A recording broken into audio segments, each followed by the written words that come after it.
What's going on, guys? Welcome back to the Phaithful Phanatics Show. As always, we are streaming to you live here on Dsm Media's Philadelphia YouTube and Twitter channels. Guys, if you are new to the channel, do us a quick favor. Obviously, if you're watching on the Twitter channel, we greatly appreciate each and every one of you. But head on over to the YouTube link specifically. It is the best spot to get your thoughts, comments, and questions posted here on the screen with us. And it helps us reach our goal of our first 200 new subscribers here on the newer DSM channel. I'm one half of your host, Dylan Davis. To my right, my faithful co-host, Scotty.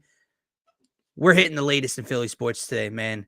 The beginning of August, first preseason game on Friday, last practice before the Birds' first preseason game. Their official first depth chart was released. We're going to get into that as well, talking all things Eagles. The Phillies have suddenly won 2 of their last 3 games and have an opportunity to go ahead and win themselves a series in LA tonight against the Dodgers, which would be absolutely humongous for this struggling Phillies team right now. You got Joel Embiid stirring the crowd up in the Olympics, knocking down threes yesterday against Brazil. We got a decent amount to get into, but we'll hop all over the place. Whatever you guys want to talk about, throw it in the comments. We'll make sure to get to it. But what's going on, man? Happy hump day and glad to be back on here with you. Yes, sir. Happy hump day. I am glad to be back. You hit the nail on the head. We got a bunch to get into. We'll be all over the place, I'm sure, here. But yeah, I actually just saw Embiid is dealing with some ankle soreness. So that is why he sat out in the second half of that USA game. Let me just take my mood from like here to like just slightly lower. It's August, but like way to just damper that a little bit, Scotty. On this it's more of a precaution than anything. I think it's good to know that Steve Kerr is actually monitoring stuff like that and isn't just throwing guys out there while they're a little beat up for no reason, right? They're up by 20 plus points yesterday. It's going to be like that a lot of the way, man. I know there's maybe that's where we can start with the USA just to get it out of the way. But Embiid obviously had a great game yesterday, had a great game against Puerto Rico. There's been a lot of talk about him and his performances and stuff like that, right? So he's kind of turning the corner here. But the bigger thing, man, is just kind of how Embiid doesn't even need to play. Like the MVP candidate doesn't need to play for this team in order to win gold. They are just that much better than everyone else. Yeah. Saw Canada lose yesterday to France, and France got dogged out by Germany the other day. It's like those are the 2 teams that were supposed to like really compete with the United States.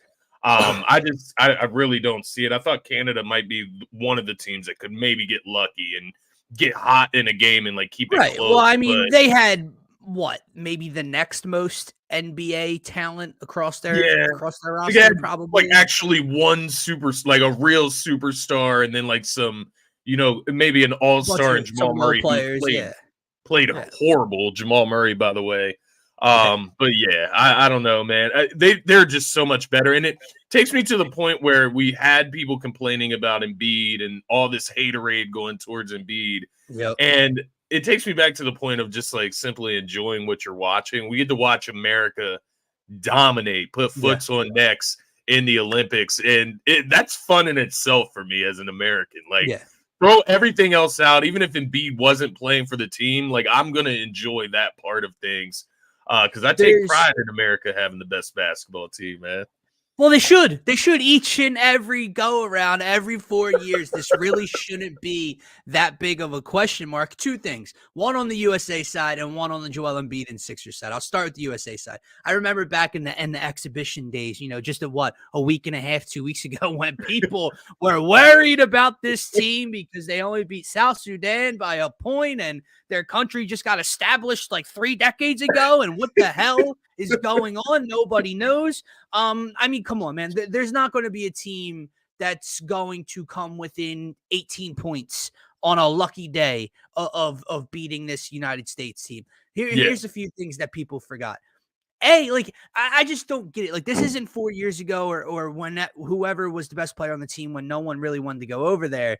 This is some of the greatest of all time playing, and not just like going over to like have an experience, Scotty. They put this team together to put the United States back on top. They did it with a purpose, like a mission. Yeah. Okay. So if you think The that reason Steph LeBron Curry came back. and LeBron James and Kevin Durant and so on and so forth we're going over there just to, pal out and have a good time and play some ball together, you missed a little bit of the headlines a year ago when they started putting this crew together, right? So no one's coming close to beating this team.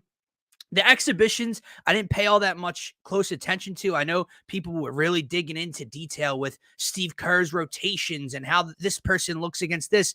There's no one coming close, man. Like you said, doesn't matter what Steve Kerr does. Bro, right. You said it like Canada, bro. Like, all right, Jamal Murray, SGA, RJ Barrett, Kelly Olynyk. They have NBA talent on their team. They actually have a star on their team. I get it. They could put up maybe a fight if they played. But let's just think about this seriously from an NBA standpoint. If you built an NBA roster, let's just say you built the Lakers and gave the Lakers Team USA staff, and you gave the Boston Celtics out of the East Canada staff, what's that game look like to you, Scotty? Yeah. It's not right. Yeah. So there was no one sniffing this team. From the USA standpoint, two things. A, I do agree that some of the things we looked at for Joel Embiid heading into this, winning, possibly going and winning gold, being in that environment, not being the focal point, having to be, less selfish and get the ball to other guys and stars, right? Yeah. Just being around all that talent is going to make him better. Playing through those rules and that contact and that physicality is going to make him better. And I think you're going to see that this upcoming year. But something's happened while this summer has taken place that I'm starting to love the idea of this upcoming season. We knew what NBA Twitter was like for Sixers fans and Joel Embiid. We knew the haters and Celtics fans and Knicks fans. We knew the troll accounts with players as their avies and profile pictures, and these kids might be 12 years old that we're arguing with. We have no idea, right? We knew those people were out there and that they had a lot of unrealistic thoughts of Joel Embiid as a player and a person, right? All these trolls. But something's happened this summer. He's become globally hated. Look, LeBron James is on the court. I know LeBron James is a megastar. He's a global megastar. Yeah. LeBron James has always been one of the more hated players because he's got so many eyes on him that there's going to be a ton of haters on him. He's going to get both sides. Steph's always had critics and people that hate him. KD's had critics for the move. Everything. All these dudes are sharing a floor with this man, and none of them have a peep from the crowd. Every time Joel Embiid touches the ball, and I get it's in France. I get that part of it. But every time he touches the ball, he's being booed. Yeah. And not only does he recognize it and embrace it and chant it it's on. It's amazing. The whole team is acknowledging it and embracing it and playing around with it. NBA Twitter, when he's bad or when he's not having a great game, they're the loudest people on planet Earth. Yesterday, you didn't even know Team USA played if you went on social media. Yeah. So, dude, something has happened this summer where he's become like the most hated player globally in the NBA, possibly. And the wheels are starting to turn. Like, I'm kind of loving that for the upcoming season. Yeah. And see what he does with it. See what he does with it. Get used to it, man. I think there was a point in time where maybe he cared about things like that, being in the public eye's favor, right? We're past that. Like it's part of being from Philadelphia, but now it has gone to an international scale, like you said, to where he's got an entire country rooting against him. It's amazing. I agree with everything you said there. Looking at, I sent you the video the other day. It was like Embiid standing as guys got off the metro in France, and he's just standing there, and people are like, "What's this guy's problem?" Like that was the title of the video, man. And then you go in the replies, it's a bunch of insults, like you were talking about, trolls down there in the comments talking about, "What's this guy's problem? Why doesn't he bow down to the greatest? Why does he look at KD and Bron like dude? He's just sitting there like." Doing whatever the fuck he wants to do. He's not looking at those guys any type of way. It's a weird energy. But like you said, Embiid has been balling out the last two games specifically, like getting back to what we're used to seeing, which is efficiency, putting the ball in the basket, but then also getting on the boards as well. He's been grabbing every rebound that comes off the boards. He's playing defense. Another thing, watching the game, man, it just came into my head as I said he's playing defense. Dwayne Wade, bro, off of Embiid's meat really quick, bro, because like this man it's annoying to listen to. It makes it unenjoyable to watch the game because he's sitting there watching Embiid knock down 3 threes, and he says Embiid needs to get his big. It's great that he can hit that shot and start to feel confident, but he needs to get down in the paint and really do his thing. And then, bam, it's a 3, and he calls him Bam Monte. He gives him a nickname for hitting the 3, dude. Like, get out of here. And then the other thing, man, it makes me think that, like, Dwayne Wade, who says he watches all this basketball. I have a ton of respect for Dwayne Wade, by the way, as a basketball player. Hey, he's one of the GOATs. Says he watches a ton of basketball, but then he goes on to just completely nitpick as if Joel Embiid cannot step up on pick and rolls. He's playing drop coverage. Yes, that is what he does most of the time. But don't sit here and act like Embiid can't get out there and defend on the perimeter. I thought I was paying I thought I was like paying too close attention to it, like because there was a point in time in the second quarter, I believe, when we were up by like 18, and he came out of the game. And Dwayne Wade and the rest of the broadcast had already addressed like his drop coverage, right? So he comes out with an 18-point lead, and Bam and AD come in at the same time, and Brazil went on an 8 or 9-0 run against Bam and AD, playing whatever style of defense them two want to play together, right? They go on an 8 or 9-0 run. He doesn't say anything about the defense during that time. Embiid comes back in because the lead's like 11 or whatever. Brazil scores a 2-pointer, and he immediately goes to the drop coverage. Dog, they're on an 11-0 run. Only 2 of those 11 points were scored against Joel Embiid in drop coverage. And that's what you pointed out. Like, I thought I was paying too close attention to it. And maybe we are. Maybe it's nothing, but like I'm noticing these things on a broadcast. You know, you got even Charles Barkley still talking about him, not on the TNT platform on a pre or nerve show. To say talk about being out of shape, bro. Like, come on, from Charles Barkley. Like Charles Barkley struggled with his weight himself. So like to say that about him is just weird, bro. It's crazy, but I think that was kind of my biggest takeaway. And to see him not struggle yesterday, like I don't mean struggle against Brazil, but like you said, I think in the past, especially over here in the NBA, when he was younger, he would hear critics or fans or players talk, and he would take that way too personally and force things on the floor and put the ball on the floor and turn it over or walk himself into a double team and get stripped or put up an unnecessary shot and look for a foul and not get it and complain. And it's like yesterday, you have the entire building booing you. You know what everybody's saying about you this entire time throughout the summer. Everything's going on, and just steps up and nails 3 after 3 after 3, gets an offensive rebound and one putback, gets a little touch in the paint, floater over the 7-footer, like just disgusting work, dude. And that's what I loved. Like that's what I want him to hone in, that type of negative energy and just dominate each and every night. I love seeing that he can fit with anyone. They put him out there with Kevin Durant. They put him out there with Tatum. They put him out there with Bron. They put him out there. No, dude. If you listen to other people talk, he can't play with this team. He's gonna be the reason they can't win gold. It's funny, man, because if there was ever a time where, say, they do run into like a wall where, oh man, LeBron can't get a bucket, Steph can't get. Embiid is that guy that will get you a bucket no matter what. That is the crazy part with him. I did want to comment on this because it's interesting. I thought maybe, when there was the idea of Embiid going to France, I thought like maybe blah, blah, blah with the Team USA that they put out a few years ago. Maybe France could be. No, even with Embiid, they're not beating this team, my man. Like they would have somebody on Team USA in replacement of Embiid, so they would have another player there. First of all, And you're already playing lineups 2 Hall of 7+ footers in Rudy Gobert and Victor Wembanyama. What? Yeah, he you doesn't wanna even run 3 fit. 7-footers out on the court Yeah, together?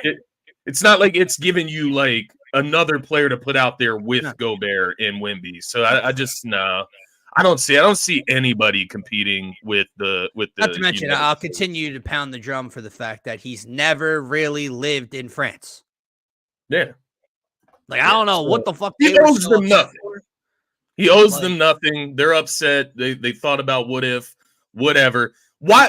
Let me ask you this: why would he go to France and like go there and have to be the guy this off season? Just work his ass off just to maybe get France silver. Right. Tax his body even more because he's really trying to win and upset Team USA. And no fucking shot, dude.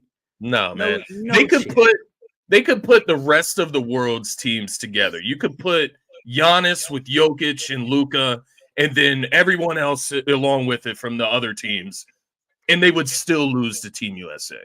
Team USA would still win the gold medal. I'm not even joking. Because like I look at Giannis and I look at Luka, I look at Jokic, 3 MVP. Oh, that's crazy. Yeah. Per year, SGA, right? Throw them all in there together, man. Still not touching the United States. Because the thing is, man, if something's not working with that first 5, they'll just bring in Ant Edwards and Kevin Durant and Jason Tate, like 3 other MVP candidates off the bench. Right. So if one of those guys in the first unit isn't feeling it, if 3 of those guys in the first unit isn't feeling it, they got plenty of reinforcements to come in, man. But love seeing this for Embiid. That's the main point here for this show. I think, we talk about Philadelphia sports, and our superstar is finally, I don't want to say finally, it's not like that. He's just getting back into better shape. He's figuring out how to play with these guys because these are a lot of moving pieces going in one direction. And he's figuring it out, man. He's starting to look really, really good with the likes of Bron and Steph and these hate to break it to you though, bro. NBA superstars. If there is anything wrong with that ankle, your ass better not see the floor again. Okay.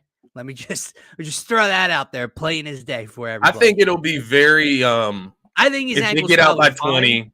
He's not gonna play. Yeah. I think his ankle's fine. I'm just saying, if there is legitimate, like, oh, we need to wrap this up for him to get on the floor. Yeah, you're not touching the fucking floor, okay? Because I don't need anything come September, October, okay? No, I feel that 100%. There's your Olympic and Joel Embiid update for the men's basketball. How many more games do they have before the gold medal? Just 2, I believe. They got the semi, and then they got the the gold medal game. So I believe they play tomorrow or Friday. No, it would have to be tomorrow, and then they would play on Saturday for gold if they win, of course, tomorrow. But imagine they play Serbia. They've already dogged Serbia once. Speaking of the Joker, so they may need Embiid for this one to start out, just size wise, matching up with the Joker. But 2 more games, man. Them and the girls. The girls play today. They play. Doesn't matter because that's why I don't remember who they play, because it just like doesn't matter who these teams play. They're gonna win. But the girls play today as well, and then their gold medal game will be on Sunday, I believe. I could have that. What day do we play for 3v3? I think we already lost 3v3. Yeah, we did. Yeah. We threw out me, you, and Jimmy Fredette. I don't know. Yeah. I don't know what was happening, but that's I couldn't even watch that one, man. Yeah. But no. But anyway, let's move on and get to some more Philly sports talk. Again, whoever's watching right now, make sure if you guys want to talk about anything Philly sports related or sports in general, drop it in the comments and we'll make sure to try to get to it on this very open Wednesday show. Let's go to Phillies, man, because they won a game last night and we haven't had many morning after victories to discuss, right? They now won 2 of their last 3 games. Obviously, they won game 3 in Seattle, lost game 1 against LA, and then won last night. So 2 out of their last 3 is a step in the right direction. And now they put themselves in position to try to win the series in LA tonight, which is absolutely humongous for this team. And here's the issue, right? Now that they won last night, they have officially won the season series over the Dodgers. If they lose tonight, they'll beat the Dodgers 4-2 in the 6-game stretch. But with the current state of the city and the team and the fan base is right now, you need to go and take 5 out of 6 against them. This is a humongous game for the Titans tonight. Unfortunately, you're strolling Tyler Phillips out there, who got absolutely bamboozled in Seattle. Which is, what did I tell you on Friday's show? Like, you give me a complete game shutout against Cleveland. Let's not get wrecked against the struggling Mariners offense. Yeah. Get shelled against the struggling Mariners offense. And they obviously lost that game. So he's got to bounce back tonight against the Dodgers lineup that did get Freddie Freeman and Will Smith back recently, which obviously is the Freddie Freeman thing is obviously very good. And that was awesome to see the standing ovation and hearing that Bryson all reached out to him. But, they get Will Smith back. It's just like, man, I just watched this Dodgers team struggle because all they had was Ohtani and Teoscar and a bunch of nobodies behind them. And now we get to play them and everybody's back besides Mookie, basically. But this is a big night for them, man. I'm just looking around and I'm trying to pinpoint, Scotty, if they were to lose tonight. Because, again, they win tonight 3 out of 4. You win a series. You are headed in the right direction, technically. But people are obviously still very pessimistic when it comes to this team. And I'm seeing numbers be posted. Kyle Schwarber's obviously been very good, tearing up left-handed pitching. Brandon Marsh playing well against left-handed pitching. Nick Castellanos is hitting 293 over the last 2 months. He's been very, very good at the plate. Austin Hayes is now hitting 286 since becoming a Philadelphia Philly. He's been very good. Bryce Harper obviously getting out of his slump. I don't know what to pick out of the lineup if they aren't able to do this. I think what's going to happen, Scotty, if they are unable to lose tonight, I'll tell you the reason. And they are unable to win the next series, I'll tell you the reason. I think we're transitioning from the bats being an issue to the pitching being an issue. Now, you got a great outing from Christopher Sanchez last night. That was so big in that spot after Aaron Nola gave up a 4-run inning the night prior. But I think that would be the issue. That's, knock on wood, if they were to lose tonight, lose another series, and continue this struggle. I don't think it's the bats, man. I think the bats are finally starting to wake up and play together. Yeah, no, I think that's spot on, man. I was listening to what you're saying. I completely agree because I look at what's happened over the last couple of games, and it's not just Bryce Harper. Right. Everybody else has kind of gotten going in the mix here as well in these last 3, but Bryce Harper is kind of leading the way. He's had hits in 4 straight games. He had that breakthrough game basically against Seattle where they did shut them out 6-0. Had 3 hits in that game. I think he cranked one in that game. Yeah. So kind of got going right there, and then you kind of see the team follow now, right? Had 2 hits in last night's game. So really getting into his spot. We were worried about him for a little bit, but you can't worry too long with Bryce Harper, the MVP right there. So I think it's kind of what you said last week. It might have been on the Friday or the Wednesday show last week, but this team goes as Bryce Harper goes. When he starts getting going, when he starts playing with confidence, you'll see the rest of this lineup start to play and bat with confidence. And I think that's exactly what we're seeing. We're seeing this team turn it back on, man. And you need them to continue that tonight, right? We can't come out and have, Tyler Phillips, maybe he comes out and gets shelled against the Dodgers, right? That can happen. We're on a West Coast trip. We're in LA. That very well could happen tonight. But we can't come out here and get shelled, 7-0 or 8-0. We need to put runs on the board and keep this lineup going. Yeah, exactly. It can't be the bats tonight that cost us this game. I think they need to come out and be aggressive tonight, as they have been the last couple games. But I think it just hones in on your point from last week. I just remember you saying it towards the end of the week when everybody was kind of panicking. This team goes as Bryce Harper goes. If he can get it going on this road trip, then they'll get it going on this road trip. And I think that's kind of what we're seeing, right? It's kind of what we're seeing. Of course, there's a bunch of other things that are kind of falling into play or getting back on track here as well. But it just sticks with me. It starts with Bryce Harper. He's the leader of this team. And if he can continue to play with this confidence, we're going to be in good shape. But Alec Boehm last night, Kyle Schwarber. It's not just Bryce Harper. I just want to Correct. clarify. Right. I saw a lot of money laid on Castellanos' home run. Was that yesterday that was going around? The last 2 days, a very big name in the MLB community passed away yesterday, and 2 days ago was obviously the stock market crash. So people were hammering Castellanos to hit a home run, and it's kind of funny. The 2 nights ago, the first game in LA, his first at bat, he hit a double, right? Double or triple. I forget where he got to, but it literally went like a foot and a half in front of the It was wall. actually a triple.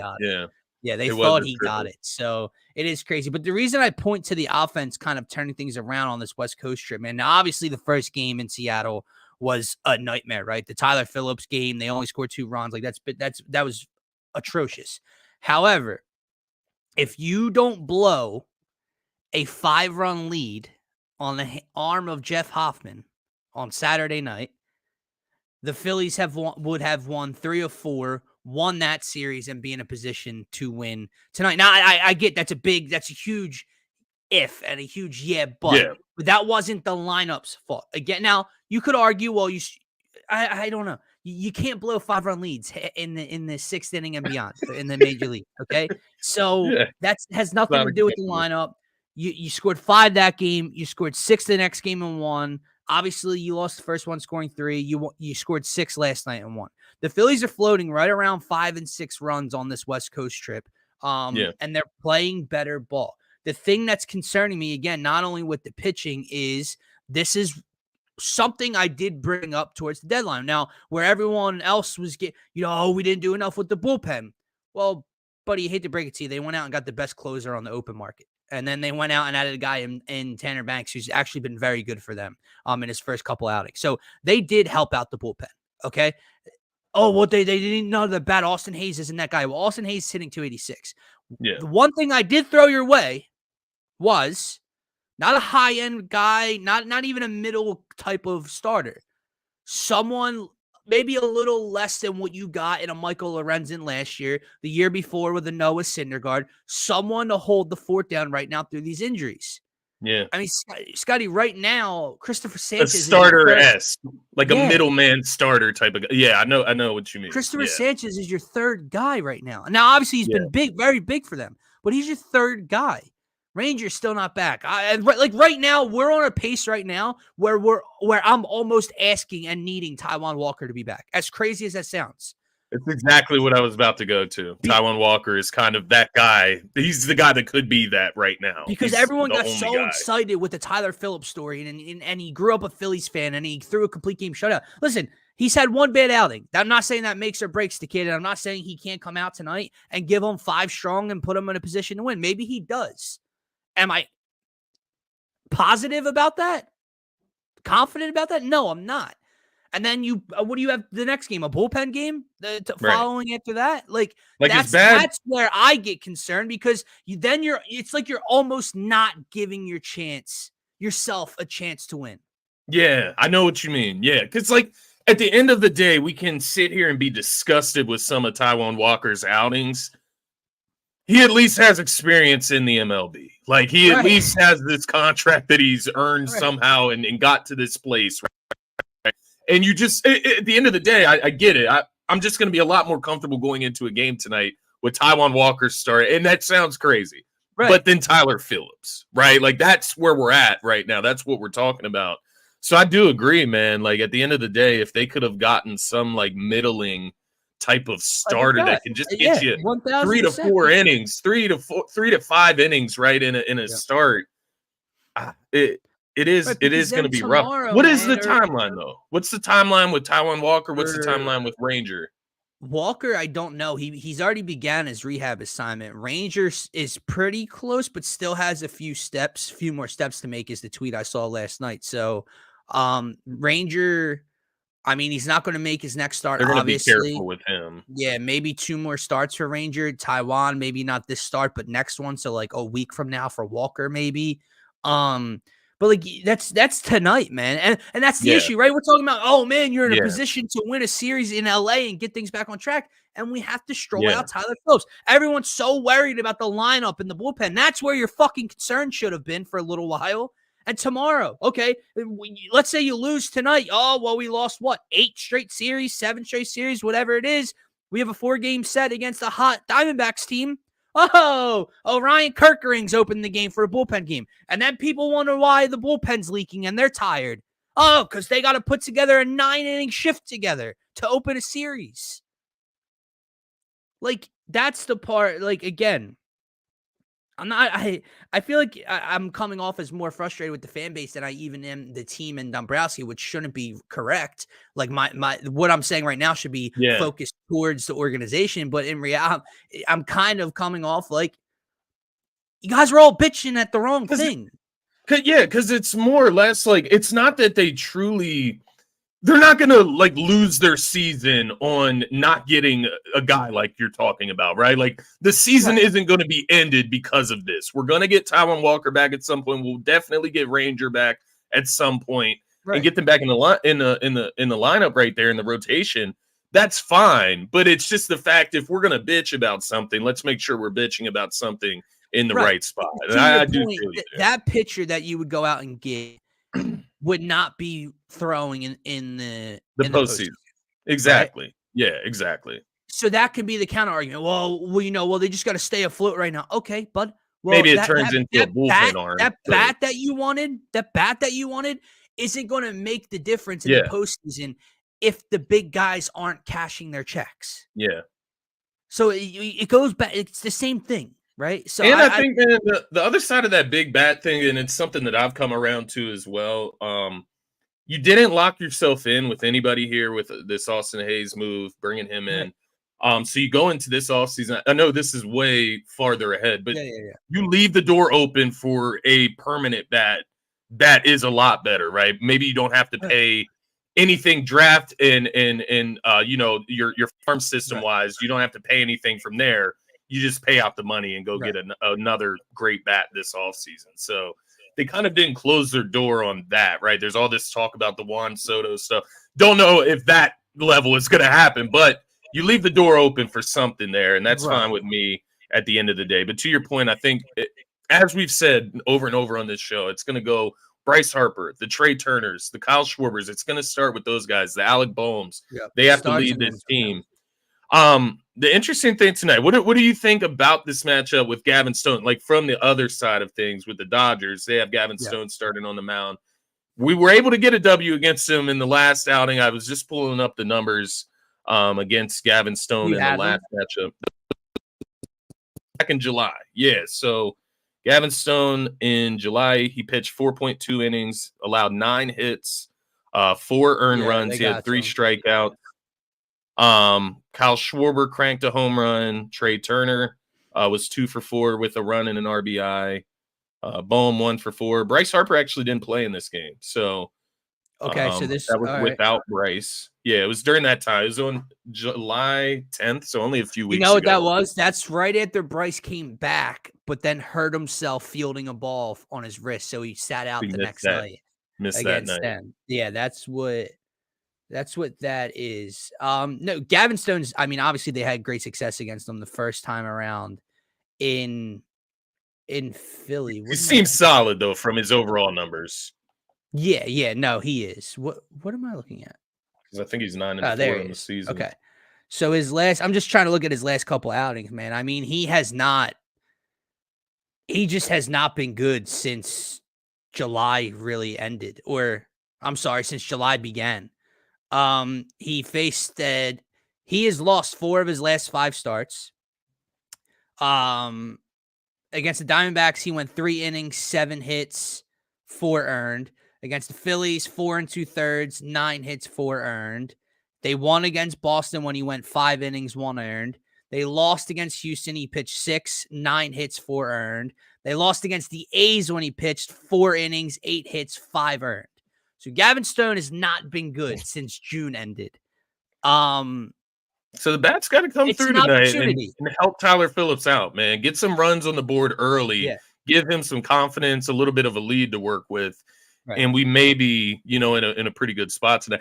That's a lot being asked, right? We need things to go our way, but at the end of the day, if the bats show up, it seems like they can get to him even as good as he's been. There's one last thing, and I did make him the thumbnail, man, because that's something I want to point out for tonight's game, and I want to touch on the criticism.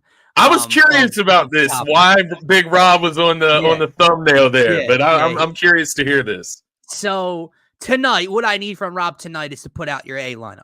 That's first and foremost, okay? You do have an inexperienced guy on the road in Tyler Phillips. I need all the reinforcements. I need your strength to be its strongest tonight. And what I mean, you know what that means. That means Austin Hayes is in your 9. That means Bryson Stott's in your 8. That's the lineup I'm looking for tonight. I know he was good last night, knocked in a couple runs. No Edmundo Sosa again tonight for somebody. I know Stubbs just played, so that shouldn't even be on your radar. Nothing. I need your A+++ lineup tonight against a guy who's been struggling with a guy in Tyler Phillips on the mound tonight. That's first and foremost. Now the criticisms for him. I see some of them. There have been moves, and it's not. Here's the thing: it's not just last game. He did it last Stubbs outing. I remember it a week ago, watching outside with my family. 9th inning against the Cleveland Guardians. I think we were down 1 run in the 9th inning or 2 runs in the 9th inning, and Stubbs it's leading off the inning, and he doesn't pinch hit JT for him. 2 nights ago, people were freaking out because he didn't pinch hit JT Realmuto for Garrett Stubbs. My issue here really isn't with Topper. Would I pinch hit JT Realmuto for him? 1,000%. But it goes back to something you and I talked about when JT was hurt. Garrett Stubbs doesn't need to be on this fucking team anymore, man. It's getting to a point where it's unrealistic to have any expectations for him. The dude is hitting under $185 right now on the season. He's a career like 212, 213 hitter. He provides no power for you.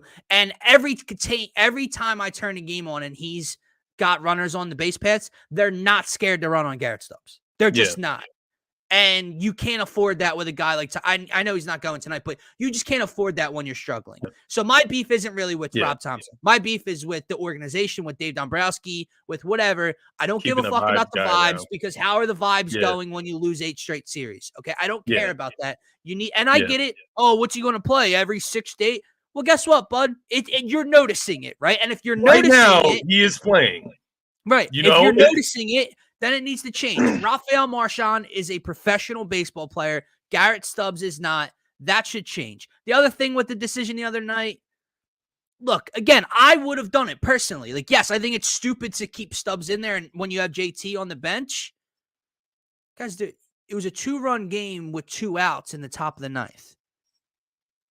I'm not saying there's no chance, but you know what I mean? Like, no, I completely it's agree. Not like you got. It's not like you got a leadoff single from Castellanos, and then Stubbs was coming up with nobody out, and you kept him in the game instead of bringing JT in. There were 2 outs in a 2-run ball game in the last inning. Or are we hoping? Are we going on a hope and a prayer and hoping he rips one into the night? Like I just that's where I'm not going to hate it that much. There are some bullpen decisions. I get it. Like the game he brought, who'd he bring in? Ortiz. Was it Luis Ortiz he brought in? I think. And it allowed the lead to extend and they really had no chance after that. And there are things that Rob Thompson needs to be better than. The bottom line is this losing streak has nothing to fucking do with Rob Thompson. Yeah. And I'm so tired. I'm so tired of the same people coming out and repeating the same fucking nonsense anytime the Phillies start to lose. They have, they still have the best record in the National League right now. I don't know if Cleveland has them in baseball now, but let's see. Does Cleveland have them? 67-46, same as the Yankees, and Cleveland has 67-45. So they're tied for the best record in baseball this year. Since he's taken over in 2022 for Joe Girardi, they have one of the best records in baseball. They went to a World Series this first year, hosted a Game 7 of the NLCS last year. Best record in baseball the year following. I am so fucking sick and tired of hearing the negative spiel about Rob Thompson anytime things go south. Could he be better in certain areas? Sure. And I get in baseball, there's not a whole lot a manager can really do. So when he's struggling even at the little things, yeah, you're going to get pissed off. I hear you. Rob Thompson can't make Bryce Harper hit out of a 1-for-30 slump. Rob Thompson can't help if there's injuries and no one was added to the roster and Tyler Phillips gives up 8 runs in 3 innings. So Rob Thompson can't help if Brandon Marsh can't hit left-handed pitching for 3 months in a row. Like, do you get what I'm saying? Like, yeah, I do. I look at Rob Thompson, man, and I just think, like, even with some of the complaints that we can have in the recent games, like bringing certain pitchers in from the bullpen, or maybe not putting JT in there, pinch hitting JT for Stubbs. Like, I do get it, but maybe he is just looking at things in the big picture. Like, is it worth it for JT to go out there, maybe tweak something and end up on the injured list again? He wanted to give him a full day off. I get it. There's a high chance that won't happen with him pinch hitting for 1 at bat, but maybe that is just where he is at mentally, where JT just getting the full day off, you don't have to mentally input yourself on the plate and maybe lose confidence, whatever, right? Like maybe maybe pinch hits and doesn't get a hit. Now JT's in a worse place. I'm not trying to go down that rabbit hole. It's more or less just to say, give JT that full day off. That might be the idea in Rob Thompson's head when he goes against that decision.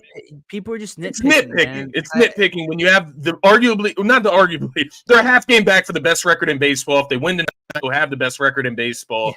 They're at 1.5 games up on the Dodgers for the NL. They're 6.5 games up on the Braves for their division. They're still exactly where we want them to be. They have not even fallen from this tall place down below. Like, it's not even like that. They've had a tough stretch, just as every baseball team does, man. But I did want to go back to July up 8 games on the Braves. Yeah, now 6.5 on the Braves, right? Like, okay, fine. Yeah. They're gonna lose a little bit of ground here. They can gain it back just as fast. But I did want to go back to your Stubbs point. I think that is a good point. That goes up to management. You just gotta kind of cut that umbilical cord, man. Cut that cord and make the right decision for your club, man. And that's what it comes down to at the end of the day. Even moving forward with Marchand versus Stubbs. Marchand is 25. Stubbs is 31. You can sit here and try to figure out, maybe Marchand has a future. Maybe he doesn't.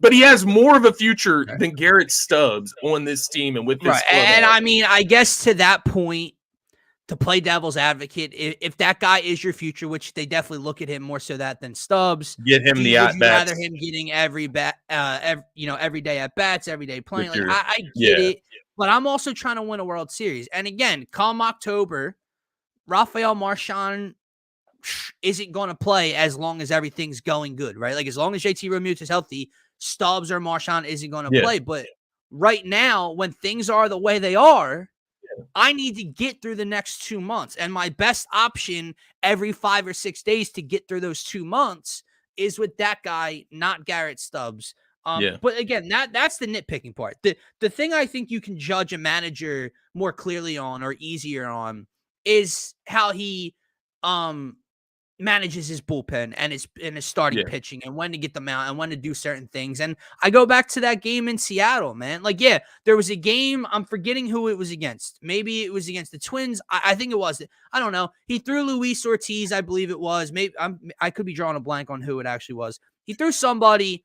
Everybody and their mother knew it was going to go south. It did. The lead got extended and we couldn't come back from it. That was a bad managerial decision by Rob Thompson. Yeah. But the 5-0 game in Seattle, 6th inning, he turns the ball over to an all-star who people think has been the best reliever in this pen, which he has been for a large majority of the season, in Jeff Hoffman, and Jeff Hoffman blows the lead. So you don't know, that's not Rob Thompson's fault. If he didn't go to Jeff Hoffman can he predict that? If he didn't go to Jeff Hoffman and went to somebody else because, they were up 5 and he felt comfortable enough, and that person blew the lead, you would all be screaming, this guy was sitting right here and he was ready to go. He didn't pitch last night. He goes to his guy and it gets shoved back in his face. Is that his fucking fault?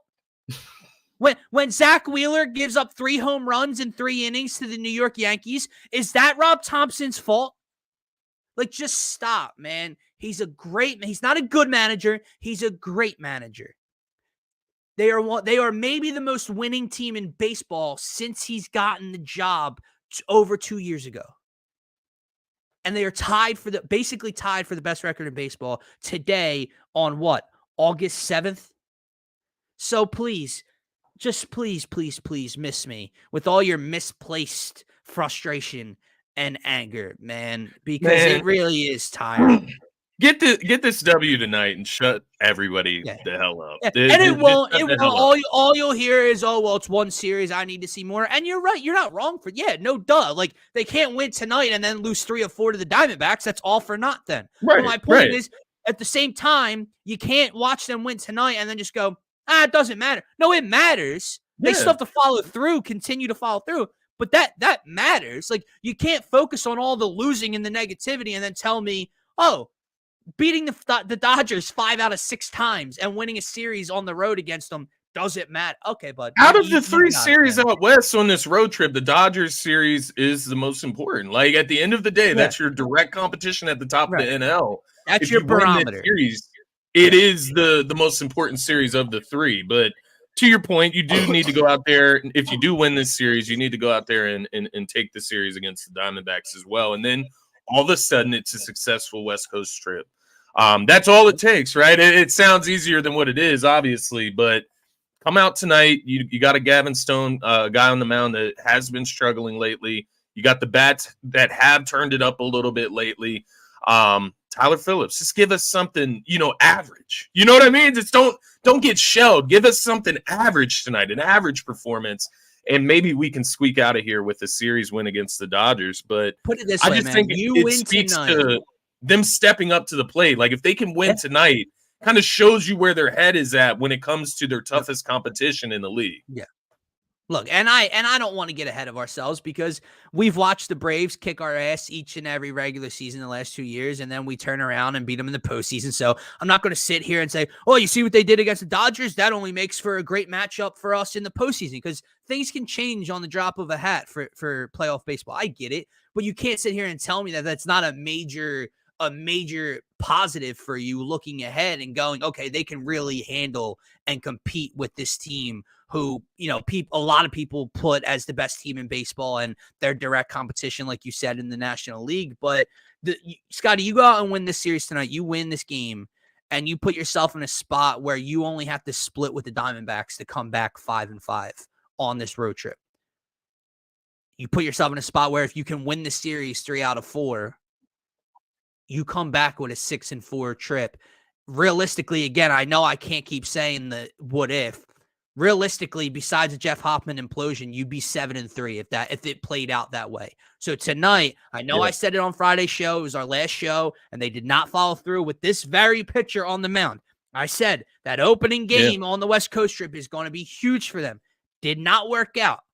This game is the game in this entire West Coast trip that sets the tone if they can come out with a series win and move forward into the Diamondback series, man. And then you get 2 series when you get back home against teams with below 500 records. Yep. Build like that's all we're asking. Get out of the West Coast with a 500 record. Brother.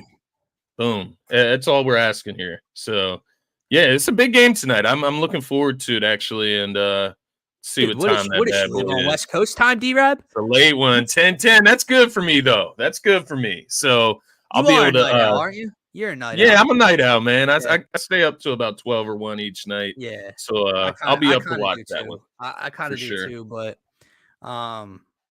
yeah, we'll see. We'll see how we gotta watch. We gotta watch, even though it's a late one. We gotta watch it. Maybe we'll be texting back and forth.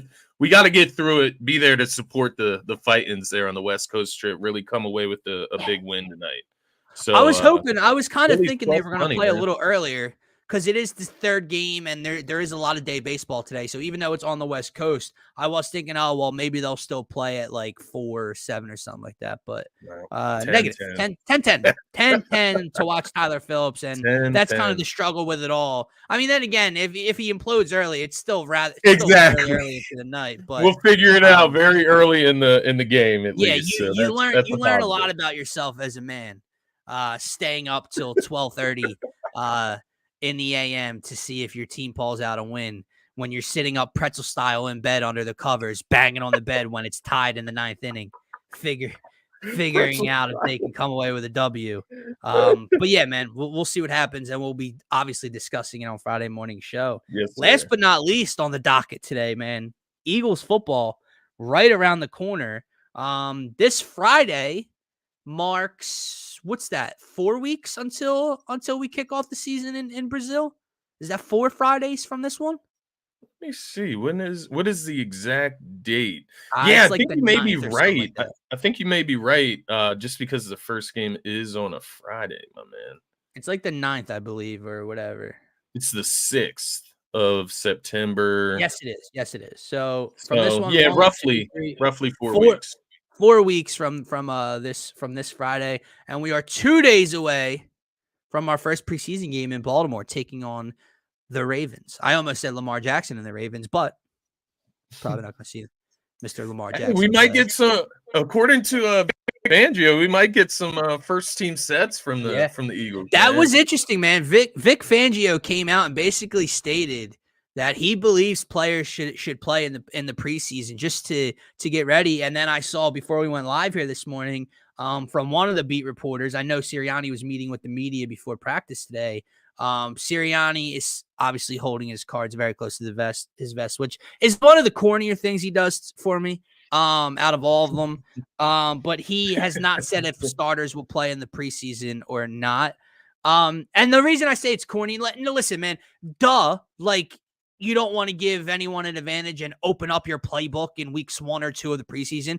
Nobody should be seeing anything detailed from this Eagles offense or defense, and you should not be playing your starters a lot and putting them in a position. I do agree. Like, I would say if I was running the team, Scotty, what would be a good baseline for the starters? I would play the starters, one drive Friday? Yeah. Maybe 2 depending or 3. If they can get a first down or 2, like offensive wise. Right. Yeah, I would give them a series or 2 if they can get a first down in the first series. Right. Maybe they went 3 and out. 1. Maybe I'd put them back out there. But one drive, I would say week 1, maybe the first quarter, week 2, or 2 or 3 drives week 2, and then I'm not playing on them at all in week 3, and then we get to the regular season. Like, that's what I would do. Yeah. So we'll see. But the reason I say it's corny is, like, you're not going to open up your playbook. You're not going to throw your starters to the wolves and risk anything injury wise in meaningless football games. But, like, the way he just has to, like, elaborate on his points about why he doesn't want to give people a competitive advantage. Like, bro, we know. Like, we know why. Like, you don't need to explain that as well. I feel that, man.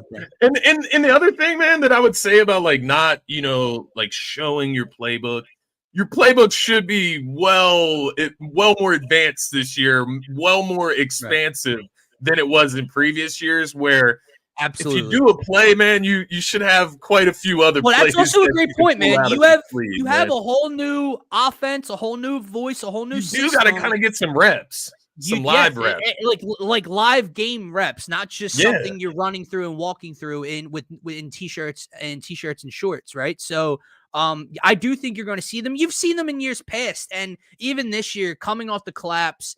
I saw something the other day that I loved with the intensity of this year's training camp, a little bit more physical, a little bit more serious tone from Nick Sirianni. I love to hear that, man. Like, that's they need that tone early, and that's why I would say I'd play them a little bit in the preseason, because you do hear, right? Like, obviously coming off that major injury in his age, Aaron Rodgers isn't going to play in the preseason for the Jets, right? As he shouldn't. But how many reps does Aaron Rodgers have in a New York Jets uniform in a year and a half? So Aaron Rodgers, like, you know what I mean? Like, the Jets, I'm not hinting at the fact that they're going to start slow, but you have a quarterback who didn't play in last year's preseason, played 4 snaps last year, and then hasn't played since. You're going to throw him out in San Francisco on Monday Night Football and not having really worked together in game action ever since. Right. I don't want to be the team that starts slow because we played it too conservative in the preseason, again, without risking anything. And I know once you put them out there, there's always a risk, right? You could play 1 snap and, knock on wood, Lane Johnson could twist an ankle, or Jalen Hurts could tweak his knee.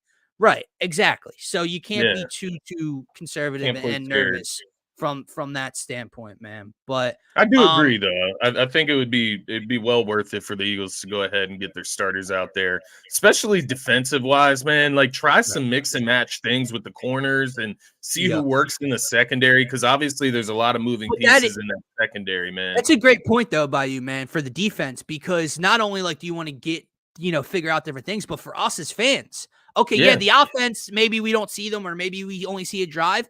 And yeah, but we maybe know we what we're don't see getting there. Darius Slay, but guess what? I might see a lot of Quinyon Mitchell. I might see a lot of Isaiah Rodgers. I might see a lot of so like the depth there, you might see a lot of in that opening game, which is fun. And from a selfish perspective, I want to see Eagles football. You know what I mean? Yeah. When you turn on it, I think it's preseason's on what? NBC 10, right? Around here. Yeah. So you turn on NBC 10, it's some random, I forget who the broadcast crew is, but they're on every year.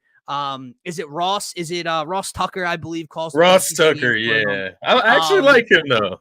You get Ross Tucker on the call, and you get your first glance at the Eagles at Jalen Hurts trotting out on the football field. I just want to see one drive. The energy. Will give me all the joy I need for right now, and I can move on and we can get towards the regular season. But I definitely want to see it, man.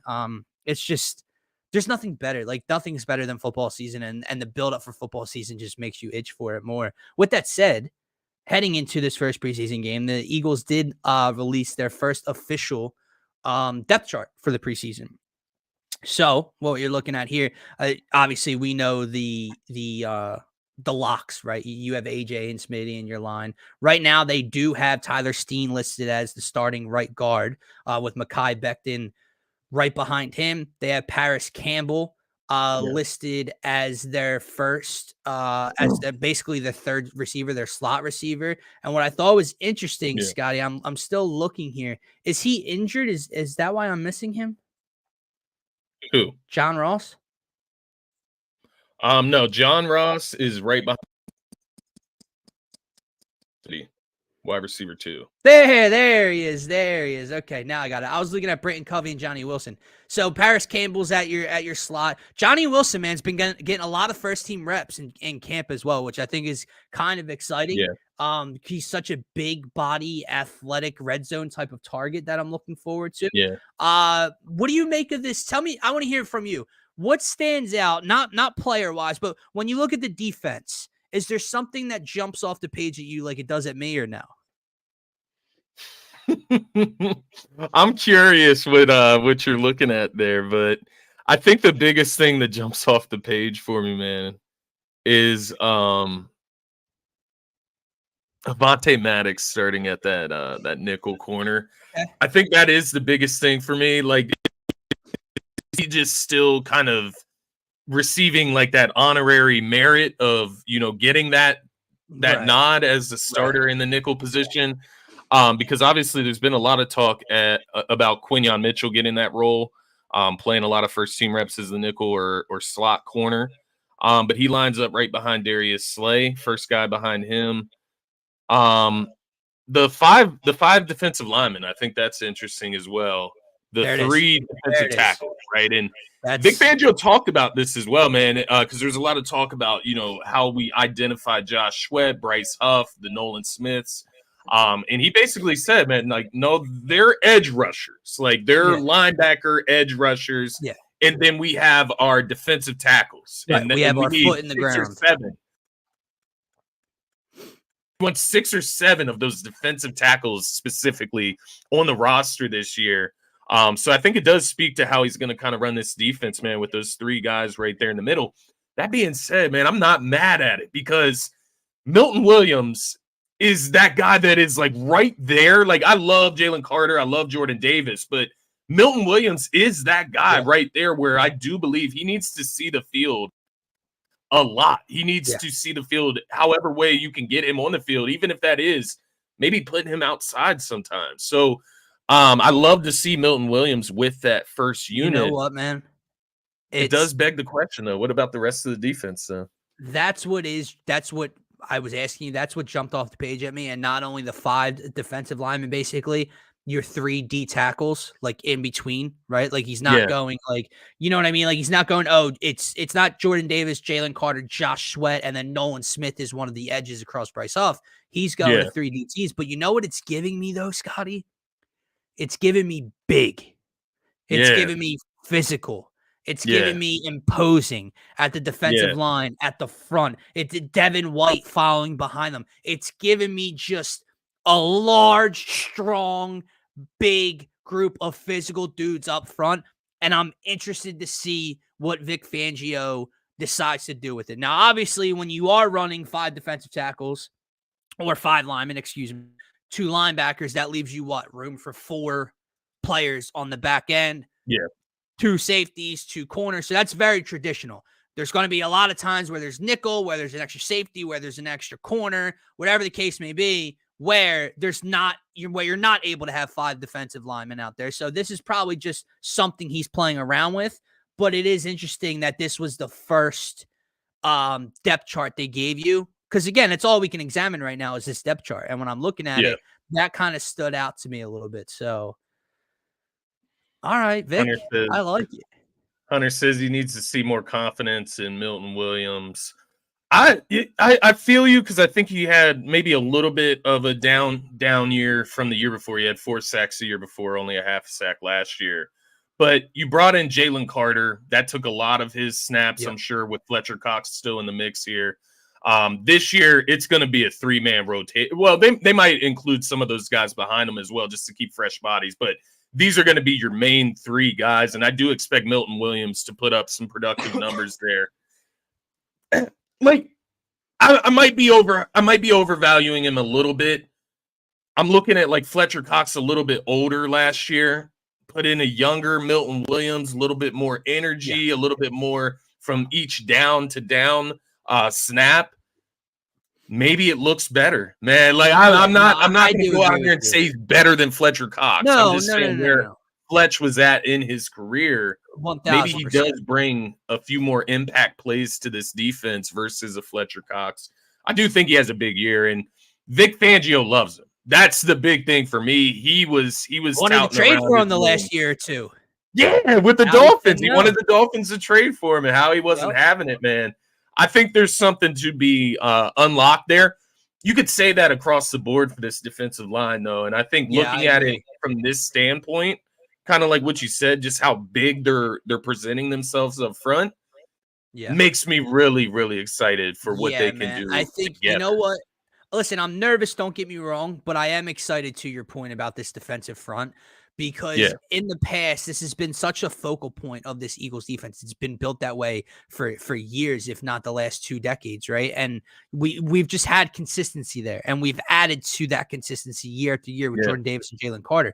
But when you lose Fletcher Cox, when Brandon Graham's not what he was, when you lose Hassan Reddick, I got nervous looking at this line. And do I think it's the most talented? No, I don't. But having my expectations a little lowered for each and every guy, that leaves the ceiling open. That leaves my expectations open to being lifted because I think there's opportunities for each and every one of these younger dudes to blow this out of the water. When Bryce Huff, man, like obviously we're banking on the Bryce Huff edition when you move from Hassan Reddick to him, right?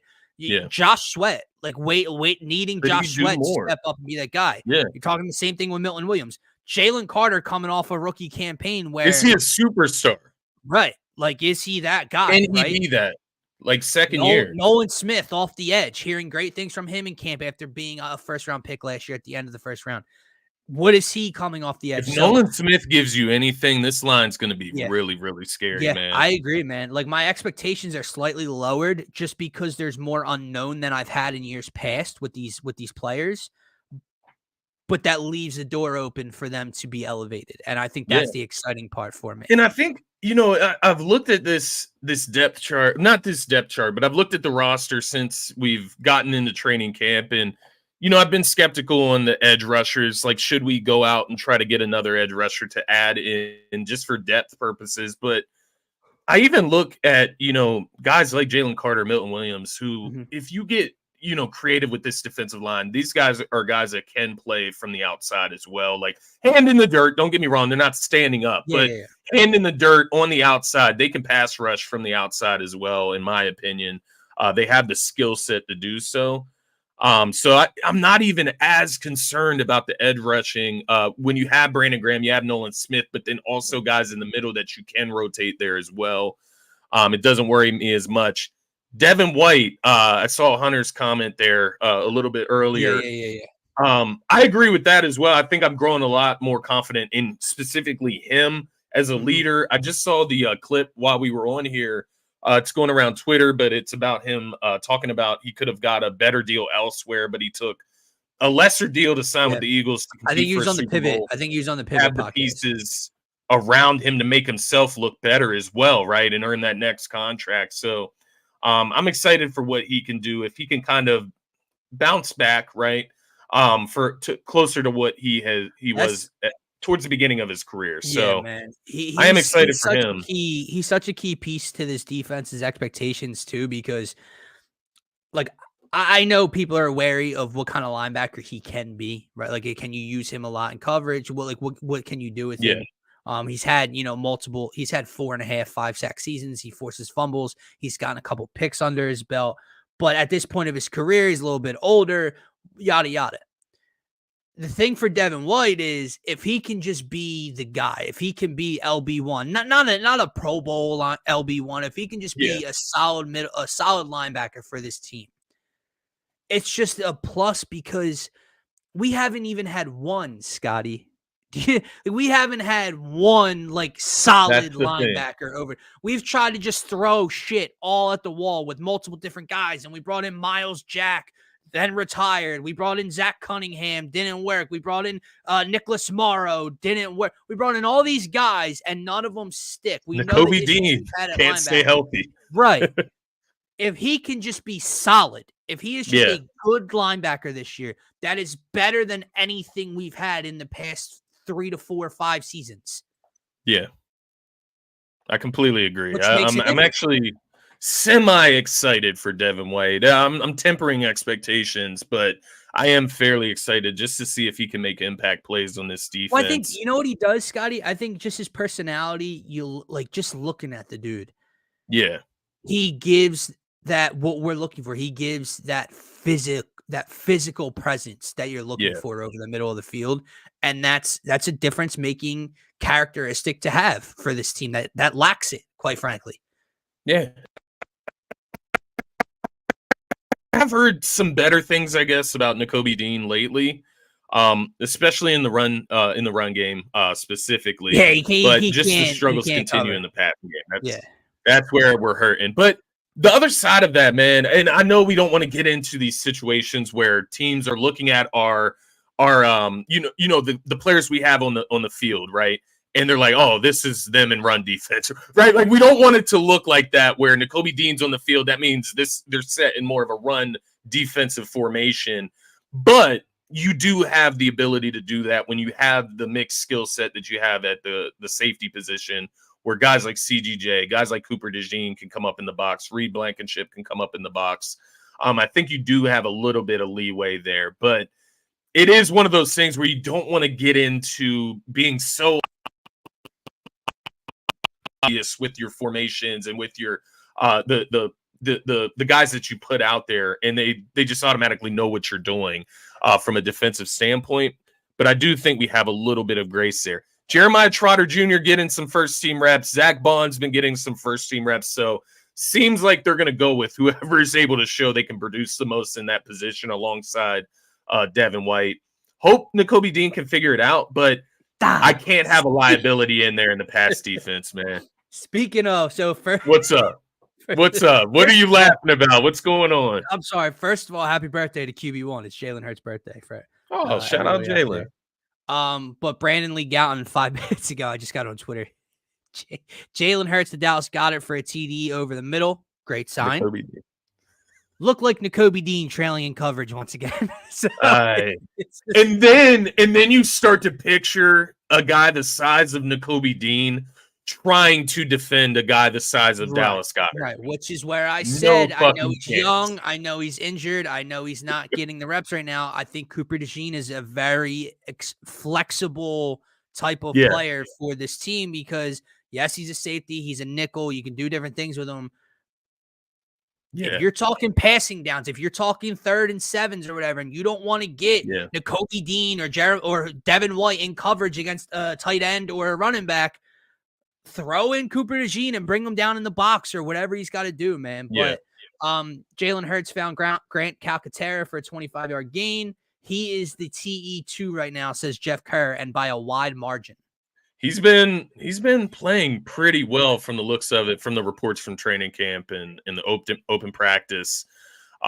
Just from a receiving standpoint specifically, if we can get that second tight end to give us anything from a receiving standpoint, that's going to be a bonus there. So I'm excited for that. Once again, brings me back to Justin Simmons, man. I know there's not great linebackers out there on the market, but if you can get Justin Simmons, he's a 6'2", 200-pound safety. Visiting with the Saints today, I saw from Schefter earlier. Don't like to hear that, especially in an NFC, a fellow NFC team. Yeah. But if you had to choose, man, I mean, I guess it would be playing time versus competing for a championship. Obviously, the Eagles have the better situation for a championship. What kind of playing time do you get? He would come in here and start, though. Like, I don't see why he wouldn't. Yeah. Reed Blankenship can kick fucking rocks, brother. Yeah, exactly. The only reason I love the idea of bringing Justin Simmons in is because whether you put him back there as that full-time starting safety, or you bring him up in the box and put Reed Blankenship back there, either way works for me. But kind of just supplementing that linebacker spot with a versatile safety is my idea there. But if he goes to the Saints, he's no good. So let me ask you this, man. We can only talk about depth chart moves and position battles for so long, all right, until we see things start to play out in game action. I want to ask you, I have mine, and I'll tell you why, but I do want to ask you, what Eagle, not new, like it can be a new guy, but what Eagle are you most excited for this year in terms of like they're going to be like he's the difference in why they win. And the reason I bring that up is I don't know why. I tweeted this out. I was texting about it with you about it the other day. And I know he's having a great camp. Like I get that. So like obviously like I'm excited to see these things. But it's more than just the clips or the tweets I'm seeing each and every day from practices. I have something in my gut, like deep in my gut, that tells me this dude is going to take the Eagles exactly where we want this year, and he's going to be up for an MVP trophy in that conversation yet again. So, and I bring that up because I've been thinking about it, and these two tweets back to back. Jalen Hurts is basically having as good of a training camp as one could have realistically hoped for, could be poised for another big year. Obviously, yeah, deep in there, brother. Obviously you see Elliott Shore Parks talking about the how many throws without an interception in training camp, and I believe he broke that record this year. But this article came out this morning, and this is right under that tweet about his training camp. I don't know if you read it this morning, Scotty, but about the relationship between Hurts and Sirianni last year and the miscommunication and everything. And then in the article, it talks about Hurts calling Wink Martindale after week 18. Did you see that part or no? I didn't read the whole thing, but I did see Wink Martindale's name in there. What all did it entail? So after we played the Giants week 18 and we were going to the playoffs to play Tampa Bay, this is how broken like the communication was and how frustrated he had to be with Brian Johnson and Nick Sirianni. He called Wink Martindale to talk about different things. So it says this. I've been doing this for 40 years, said Martindale, now the defensive coordinator at Michigan, and it's the first time I've had an opposing quarterback call me up. I thought it was pretty cool that the guy called. It shows you what kind of pro he really is. He's just looking at every angle that he can to go get better. They spoke for about half an hour. They discussed weaknesses in Philadelphia's protection and how New York tried to game plan him. It was very effective, and he knew it, and he just wanted to know why we did certain things that we did. Then he went on to work on that. So he had to call a division rival opposing defensive coordinator because of how piss poor his blitz protections were and his game plan was and his play calling and his help and everything. That's how far this went last year. And I know some might read that and go, why would he do that? I'm glad, like that to me speaks fucking volumes, dude. And it just tells me more of what you and I were texting about the other day. Injuries and bad coaching last year for Jalen Hurts. Was he perfect? No. Did he have issues reading a defense at times, making poor decisions, turning the ball over? Yes. He has a lot. He has to work on those things. But man, if that doesn't tell you all you need to know about the offensive game plan and play calling last year, I don't know what will. He had to call a defensive coordinator and ask, what the fuck can I do versus what you're doing to me? Yeah. No, you love to see that from him. That's honestly great to hear, man. We talked about it the other day, like you said, through text. We put a couple tweets out there, but yeah, it's coming in with a different mindset. We saw the video with Saquon. I know some people think, that kind of talk of being fearless, blah blah blah. It's like, corny or it's cliche. Yeah. They know the mic's on, they're being recorded. Whatever. That's the way this man leads. That is the type of mentality that he works with. It's funny, man. My wife is a Leo, and I found out Jalen Hurts is a Leo as well. Uh-oh. And it starts to make things. It starts to connect the dots with the way Jalen acts and the way he approaches things. But no, I'm excited for him this year, man. I think people forget who Jalen Hurts is. There was a point where we were talking about his performance against Patrick Mahomes in the Super Bowl, and we asked ourselves, what is this man's ceiling? Where does he stop as far as his talent and where he can take this team to? And I think everything just got misconstrued last year. We had two rookie coordinators. We had Nick Sirianni, who was trying to bounce back off a Super Bowl loss, maybe pressing a little too much, maybe inserting his will or his ideas a little too much into the offense. I think everybody got a reality check in this locker room. Yeah. They got a reality check last year. Nick Sirianni got slapped in the mouth. He said, let go of this offense, focus on running this team, covering all the bases of this team. If you want to keep a job, you better do those things. Keep a job, bring it. We're bringing in Kellen Moore. We're going to figure this shit out because we have way too much talent here to not be operating on all cylinders. Jalen Hurts had to get slapped back down to reality from MVP talks, Super Bowl champion talks, Super Bowl contender talks, to now being talked about as maybe the 12th through 15th best quarterback in the NFL. Yeah, man. And that's fine. That's crazy, but that's fine. Yeah, Scotty. Just another chip on his shoulder, man. What I was trying to say, I got sidetracked reading that article and not getting back to my main point. My main point was I'm so goddamn excited to see this dude in this offense with all these weapons because you and I talked about it a couple weeks ago. Jalen Hurts just needs to be this for this team to win a lot of football games, win the division, and possibly do some damage in the in the playoffs. Like, he just needs to be here with all this help, with all these weapons. He just has to be a average to slightly above average quarterback that protects the football for them to win. But we already know what closer to his ceiling can be. And that's what I think he is this year. With Saquon Barkley, with A.J. Brown, with Devontae Smith, with Dallas Goedert, with this defense, with Kellen Moore's offense. Like, dude, I think this dude's a top 5 quarterback this year. I think this offense is a top 3 offense this year. And I think this team, I know it's the beginning of August. I know we have to stay healthy. I know we have a lot of things to do. I think this team is without a doubt the best team in the NFC. And we'll be competing for a Super Bowl. All the things I'm seeing, dude, even the clips from the open practice, just him rolling out, avoiding pressure, throwing off of 1 foot and hitting A.J. Brown in stride right over a defender's shoulder for a 40-yard touchdown. This right here, really nice throw to Goddard, lofted it over a defender into Goddard's hands from 15, 20 yards out in stride. Hitting guys in stride, not fucking up the route, reading this, whatever he's got to do, dude. Seems like Goddard's really involved as well, man, which means he's getting into the middle of the field a lot more. Maybe that's Kellen Moore. Maybe it's all of it put together, but we talked about that before as well. I said a tight end 2 earlier in the show.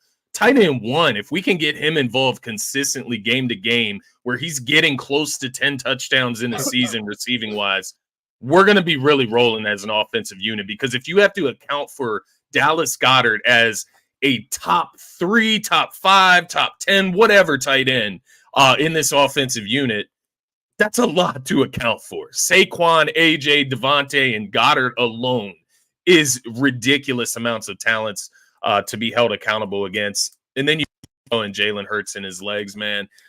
This offense, we talked about it already, should be a top 3 unit basement, man. I'm talking about the best offensive unit in football. If Jalen Hurts is playing at MVP level, that's what we're looking at, man. I'll throw you a name just to kind of go in the opposite direction of who I think could have a big year, and it's from the defensive side of things. Obviously, there's a lot of different areas we're going to be looking at on this defense, but the one area or the one guy that I'm looking at that can be that superstar in the defense right now and step to the plate is Jalen Carter, man. I think he has gotten the keys to this defensive line. I think this is his unit. I think he can be the leader of this unit. You have Fletcher Cox step down, obviously retiring last year. He's going to get full-time snaps this year. Last year in a partial role, man, he was able to get 6 sacks, 2 forced fumbles, and a fumble recovery, along with 33 total tackles. What does that look like when he's getting every single snap? Now, I know there's a lot of conditioning that goes into that. And there's still going to be a rotation. Like we know it's going to be fine, man. I'm excited to see what Jalen Carter can do in his second year. The way that we were talking about him, especially early on last year, kind of dwindled down along with the team in the latter half of the season. But I think another season under his belt, we know the type of mentality that he works with. I think he's going to come into this season in better shape, and I think he's going to be ready to lead this defensive unit, man, from the front. I think he can be that force on the defensive line, man. I'm really excited. Like, what is Jalen Carter's ceiling? Is it defensive player of the year? Is it, I don't know. I don't know where you stop with Jalen Carter's ceiling, and that's why I'm kind of excited to see where he can Fletcher go Cox and Aaron Donald are gone, man. The top of the league is open for grabs right now. A man in Kansas City. Why's his name slip in my mind? He just got a big contract. Chris Jones, yeah. The simplest name in the world. The best, but yeah. Can he get to those levels? Maybe not year 2, but can he get close to those levels of production in this unit? What can Vic Fangio do with him? It's a great pick, man, because to your point, as the season went on, he kind of got rookie time a little bit. He was in the middle of a big rotation, and then the team collapsed. You forgot who Jalen Carter is. And when he was selected last year, we talked about what? That is the best football player in the draft. Not best defensive tackle, not best defensive lineman, best defensive player, best football player in the draft. And he comes out week 1 and just imposes his will against Mac Jones and the New England Patriots and basically seals the game for the Eagles to take that one in Foxborough. And you see the upside of him. And then you see some of the struggles. You see his emotions need to get in check at times. And then he gets put in the middle of he's a cog in the middle of a machine, right? Yeah. I agree, man. Like, I think that it's time for him to take that step. Now you still have BG there as a voice, but we know in terms of on the field product, Brandon Graham is not going to be a guy that's leading the way. So that does, and Hassan Reddick's going, like it leaves the door open for Jalen Carter to take that responsibility and run with it. He doesn't have to be the vocal leader of the defense. Exactly. But he needs to be the best player on the defense for this team. That's what I'm wondering with him this year. No Hassan Reddick, no Fletch, right? Can he be what we thought Hassan Reddick is, right? Like that wreaking havoc on the defensive line, get into the quarterback nonstop. From a different spot, obviously. From a different spot. Stand up, edge of the line. Can he wreak havoc like that, right? Can he be that level, that TJ Watt level? I know we're asking a lot there, but this is the pedigree of the player that he is. Like, he came out of the draft. The only reason he dropped to 9 or 10, wherever we got him at, was because of his personality. It wasn't the talent. It wasn't his size. It wasn't his skill set. It was his personality. It was his head on his shoulders, and he has all the right guys around him here in this locker room. I agree, bro. Because you just look at guys that come in on the defensive side of the ball and become cornerstones immediately. And I talk about Yeah. it all the time. I talk about Michael Parsons, when TJ Watt, Myles Garrett was drafted, when Jadeveon Clowney came into the league, Sauce Gardner, when Jalen Ramsey came in the league, when Pat Surtain, when all these dudes come in the league, they're top 10, top 5, top type of picks, and they have these expectations. And those dudes aren't even called like the bona fide best player in the draft. Yeah. There's competition at quarterback and different things, and they come in and they're cornerstones. This dude, top 9 pick, slipped, like you said, because of off the field stuff, would have been a top 4 or 5 pick, best player in the draft, best defensive player in the draft. I know Will Anderson, they were going back and forth with that comparison, but regardless, I need him to be the cornerstone. Like, yes, he needs to be the building block of this defense. I'll take it a step further. It's not a guy I'm expecting, to have that type of impact. Maybe I am, because I've talked to you about him before, but you mentioned Jalen Carter, and we were talking about those other draft picks coming in right away for other teams. They have young players that can do it. Like Jalen Carter and Quinyon Mitchell. They're like, I'm asking you to be that. And this is from 25 minutes ago from Brandon Lee Gouton. First team Eagles defense in 11-on-11. 7th day of Isaiah Rodgers at corner, I guess across from Slay. 10th day of Zach Bond and Devin White at linebacker. Quinyon Mitchell continuing to line up in the slot. So regardless of that initial depth chart, Quinyon Mitchell continues to get run in the slot. And that's what I'm looking for, man. I want my best players on the field. And however Vic Fangio has to do that, I think he's going to do that. So I think the more we get through camp, obviously for Isaiah Rodgers to still be in that CB2 spot, it means he's performing really, really well, because we've heard nothing but positives about Quinyon Mitchell. And if they want him to start in that slot role and then transition out to the outside corner, whatever, it's going to help him gain more experience in the NFL, just getting him on the field. So if you have to get him out there in that slot role, if you have to get him out there as an outside corner, whatever you got to do to get him on the field, I agree with what you said there. Exciting player, man. Exciting player. You got CGJ back there. He obviously has a chip on his shoulder to prove something. Get Cooper DeJean back at a certain point, man. There's a lot of options. Keely Ringo has looked good in camp, apparently. So we'll see, man. Linebacker's probably the biggest question mark there on the defensive end. Not probably, it definitely is.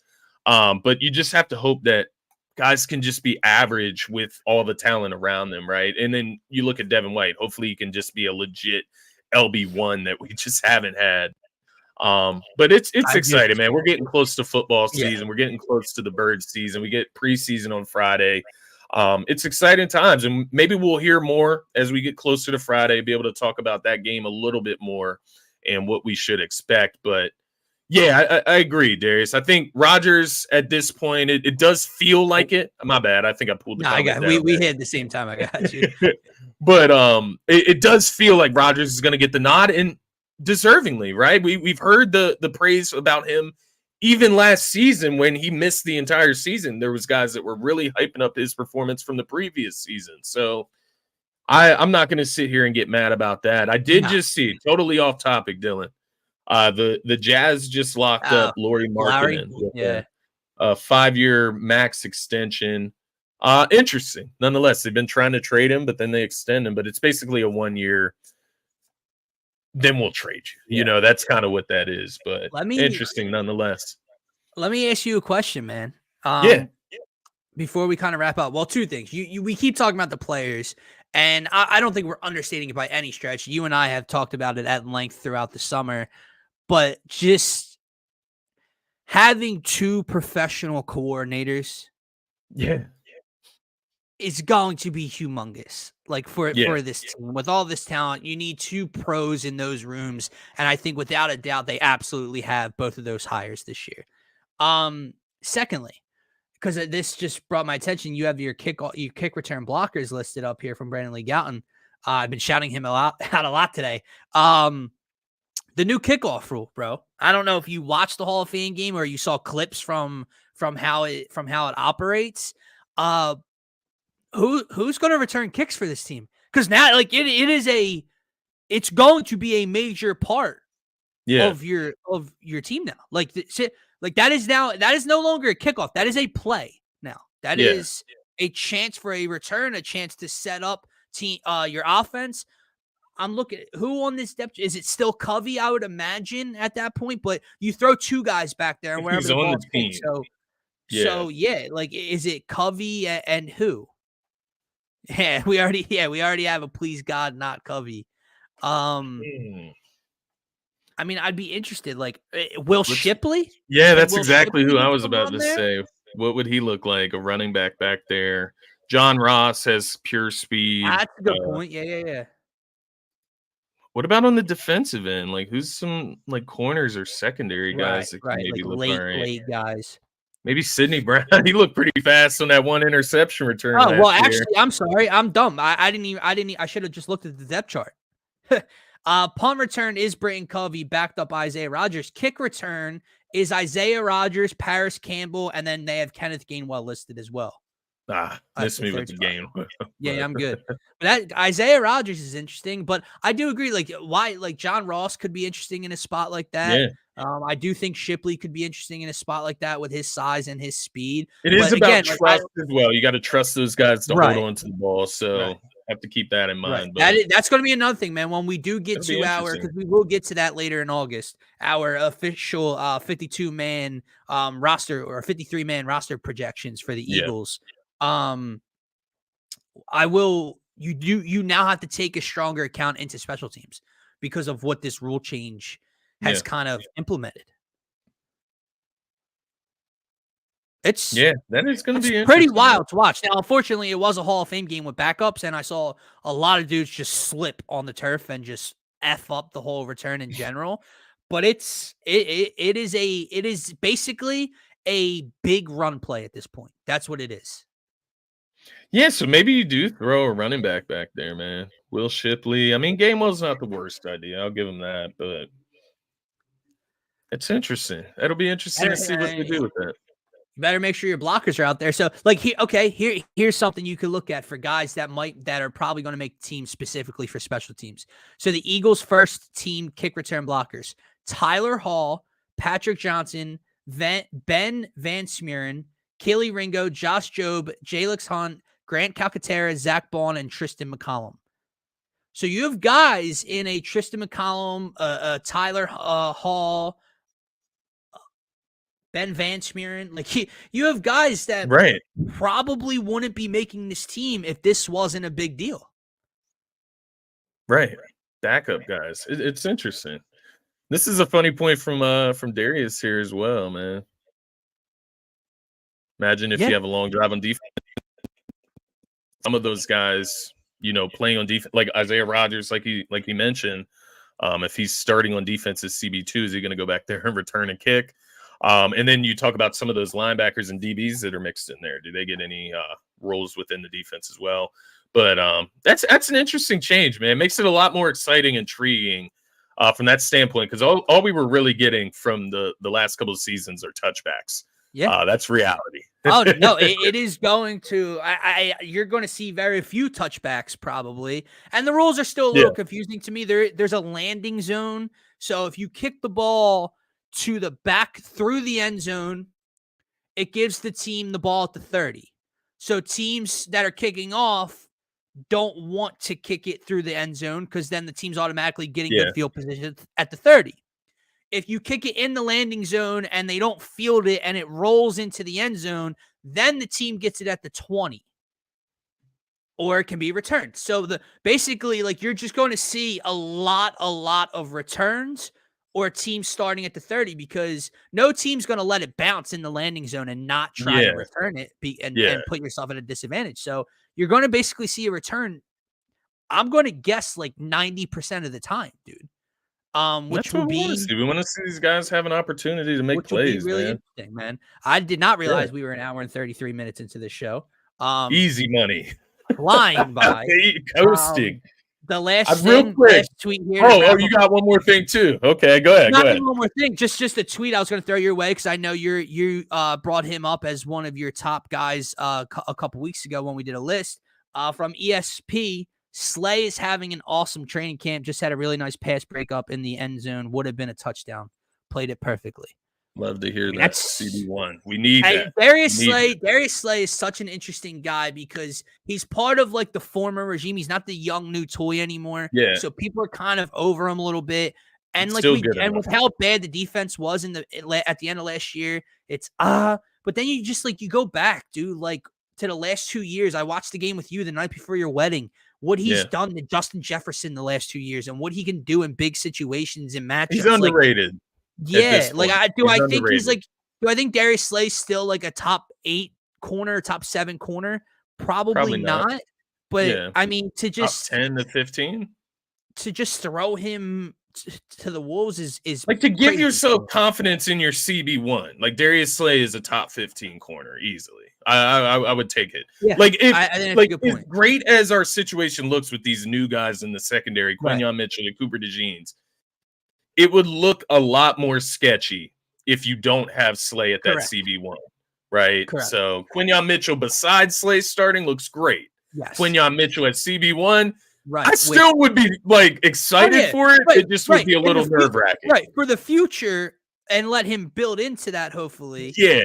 Yeah. And what I'm saying, like, yeah. And maybe he does come in and creates that situation where nobody's throwing to his side and they're only throwing to the Slay side. Maybe that happens, but I'm a lot more comfortable with Slay there right now. The other thing I wanted to mention to you was Jalen Hurts, the ambassador for flag football in 2028 in LA at the Olympics. I thought that was pretty cool. The NFL views him a lot higher than what the public and media views him. So you know what? I thought that was pretty cool. You know what I'm realizing, man? We started the show talking about one of our superstars in this city being hated globally now. Yeah.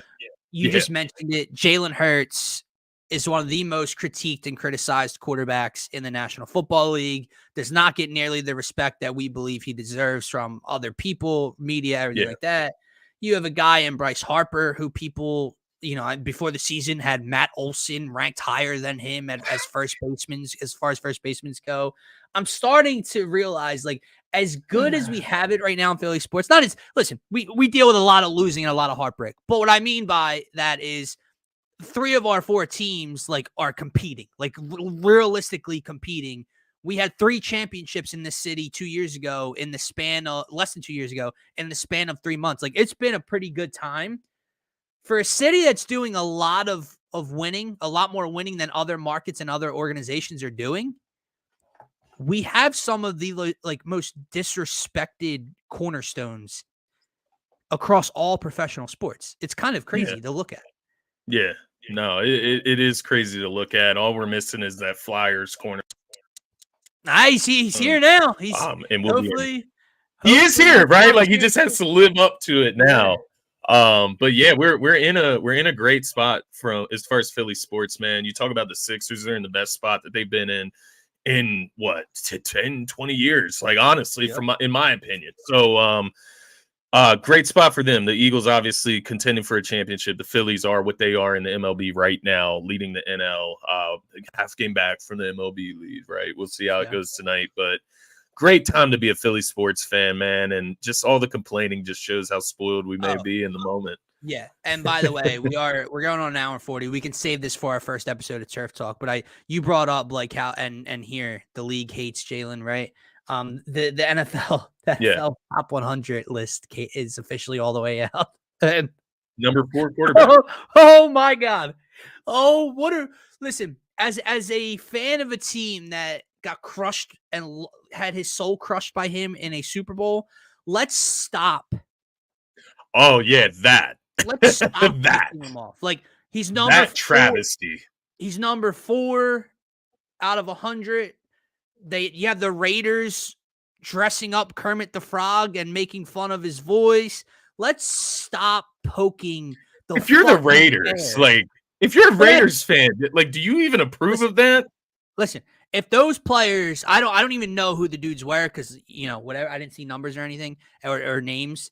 If those dudes are not locks to make the roster, you'd be cut that night if I was the coach. Yeah. We are poverty right now, and you're going to go and poke that dude. Secondly, like I said, we'll save it for Turf Talk because it's an NFL conversation as a whole. But what the fuck are we doing? How's he not number one? First of all, How's he's he number not one. number He's one? the best player. He's the best player in the world. Okay, How let's the just hell get that did he straight. just win the Super Bowl with his roster, Right. and he's not number one? Right, he's not number one. And who were his there's wide also receivers? another quarterback ahead of him. It was Lamar, right? Lamar Jackson's number two. The guy that brother. he beat. I get to it. go to the Super Bowl. Lamar won the MVP. Lamar is now a 2-time MVP. Lamar's great. He just walked into Lamar's house in the AFC Championship, beat him, and then went on to repeat as Super Bowl champion. With Kadarius Toney as wide receiver one. By the way, I'm just it's kidding, not even but fucking close. It's not crazy. Brother, I mean, and again, I know he won MVP. The gap between Patrick Mahomes and Lamar Jackson. Yeah. And it's not just Lamar, it's everyone. It's every other quarterback in the NFL. Lamar just happens to be the next guy there, but like it's not even close, man. Like But I sent that to you just like laughing. About all of it, Scotty, is it's not like a fan vote. Right. Like, it's the players picking this shit. Yeah. Like what is going through your guys? See, man, that's where, look, I always had this battle. This is where we'll wrap up the show. I always had this battle of like, who am I, right? I'm a guy on a microphone in a basement. I'm a fan. I didn't play in college. I don't play professional. I'm out of shape. Like, who am I to judge these multi-millionaire freak athletes playing in the world's best leagues, right? Who the fuck am I?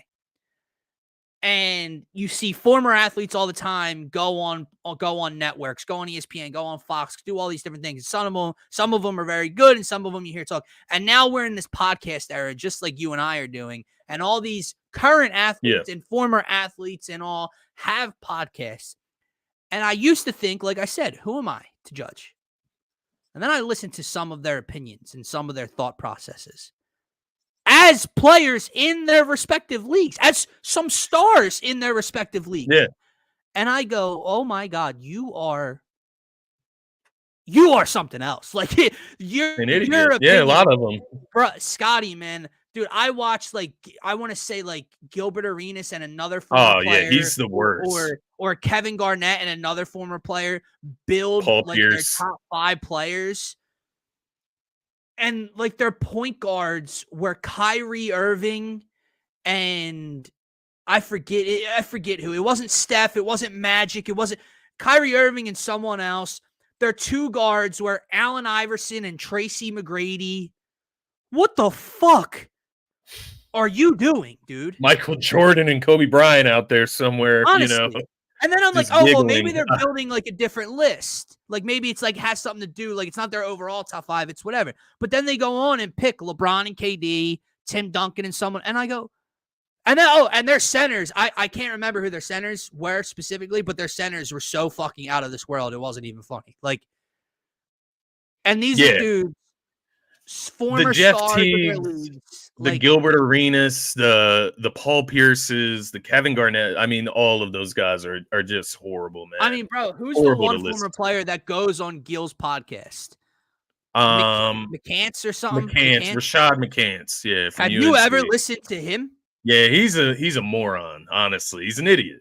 Like how the team he played for in Europe what his IQ with the Denver Nuggets, and how he would give this person buckets. Oh my God, dude! Yeah, like you did honestly, in the NBA when you played. You know, that would be in the future, like TJ McConnell and Furkan Korkmaz creating a podcast as former Sixers, and Draymond Green, man, he can't read a fucking room either, dude. Like the way he talks about things as if he's not part of some of these issues he's discussing, like players complaining about fouls and arguing with refs. Like, dude, how delusional are you, my man? The best part about it, bro, did you hear his rant? And listen, I'm not saying he's technically sending the wrong message, but he's not you're wrong. Not the poster child for this message. And also, exactly, he was calling him out. He's like, and y'all haven't earned shit. Who are y'all to? What have y'all earned? What have y'all done? Bro, I get if you were talking to NBA rookies that haven't done anything, you're talking to high school kids. They haven't had the opportunity to earn anything yet. They're 16, 17 years old. What do you mean? Y'all haven't done shit. Y'all. No, duh. They can't yet. What are you talking about? Right. They're not in the league and haven't done anything yet.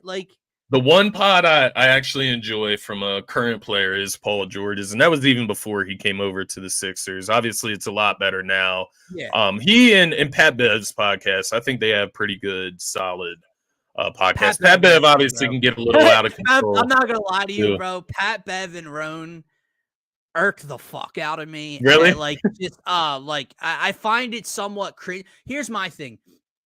I've heard some of the things he says, and I know they're lies. And now every time I hear Pat Bev speak, it sounds like a lie's coming out of his mouth. That's fair. That's fair. I may still have the picture of him when he was still in the Sixers team. I haven't listened to it recently at all, so it may change my perception a little bit, right? And I know clips can get misconstrued and they don't tell the whole message or the story, but I just hear him talk about certain things, and I'm just like, man, this didn't happen. Like this just didn't happen. I like the Paul George pod because he doesn't like disrespect people, and that's why I like it. He keeps everything respectful. He doesn't talk about like negatives or critiquing other NBA players as if he's like a perfect player. That's why I like the Paul George pod, because it just keeps everything casual, and that's all I really need to hear from these guys. Like I don't need to hear them like saying they're better than this guy or saying they would have done this in this situation, right? Like Micah Parsons. Like Micah Parsons. Yeah, man. Like that stuff is corny, man. Like that's corny to talk about your teammates like that, to talk about fellow comrades in the Look, sport. man, and I'm going to be honest. I know like we're in the day and age of like where they're all friendly, they're all pretty close with each other and stuff like that across all leagues, really. But I'm surprised, and maybe it's just the beginning because like podcasting is relatively new still when it comes to like current athletes having them.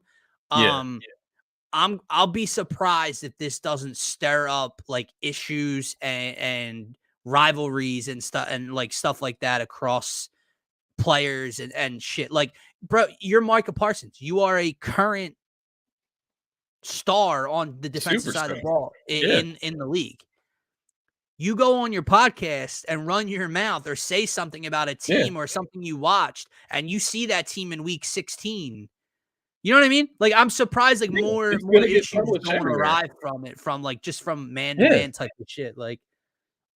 But to this point, I would still take Michael on our team because he's so good. He is a superstar. And he always compliments the Eagles. The only reason he's such a disruption down there in Dallas is because they don't do things right, right? So that's my thing with Michael. If he was around this core unit up in Philly, he might look like a different individual with this group. I just think Dallas is a circus show, so they allowed the circus to continue, which is his podcast. Maybe if Mike is in Philly, they don't even allow him to have a podcast. Like, I don't know. With the things that he'd be saying, I mean, it might be a better look if he didn't. He did one. But you see the way he talks about AJ, some of the moves that Howie Roseman has made since he's came into the league. He's in love with Howie Roseman from a different team. So you look at what the Cowboys did this offseason. The big major signing was Ezekiel Elliott. So we'll have plenty of time to talk about the Cowboys and Micah, but I would still take him on the roster, bro. Well, obviously. What's going on, man? We have to wrap this up. We are out of here. We are going on noon almost, right? I don't even know what time it is. Yeah, 11:37. Yeah. Anyway, good stuff. And by the way, this was just an August 8th. Random Philly sports talk. Yeah, nothing too deep to really get into. But anyway, guys, that is going to do it. This is what it's about, man. Killing time, making things fun while we wait. Yeah, we wait for the next event. So got the Phillies tonight, got the Eagles Friday. Let's get it, man. Yes, sir, man. Preseason football. I don't care that it's preseason. Like normally, like I've always been like, oh, I could care less about preseason when I was younger. I'm at the point where it's like I miss football so much. I will watch. I will watch preseason. And bro, we have so much like younger talent this time that I think it is going to be fun, especially defensively, where we're going to see some guys get some snaps. Well, and I think when you're coming off of a negative, right? When you're coming off of a very bad collapse and a very bad ending to your season, you want to see certain things stand out. You want to see positives each and every step of the way. Whereas, like, if we were coming off of like a Super Bowl win or a Super Bowl performance, right? Like 2 years ago, You get to the we might be preseason, you're gliding. like, this doesn't matter. Let's just get We need back to to get to the this Super point Bowl. because that's what this team's goal is. And that's what this team's goal is. But I also have a very sour taste in my mouth. So I need positivity. I need to see Yeah, that's things. I need to fair. see a big play from a guy fighting for a third wide receiver spot, whatever the case may be, Yeah. to feel better in my current state, man. But again, over 30 in here right now. I know you're all not watching on YouTube. So if you're not watching on YouTube, get your asses over to the YouTube channel. Please help us out. Help us get to our first 200 subscribers on the newer channel. Smash that subscribe button. Like I said, like the video, share it with your friends, family, on the timeline, whatever you do. We obviously greatly appreciate each and every one of you guys. For Yes, sir. myself and Scotty, have a great rest of your Wednesday.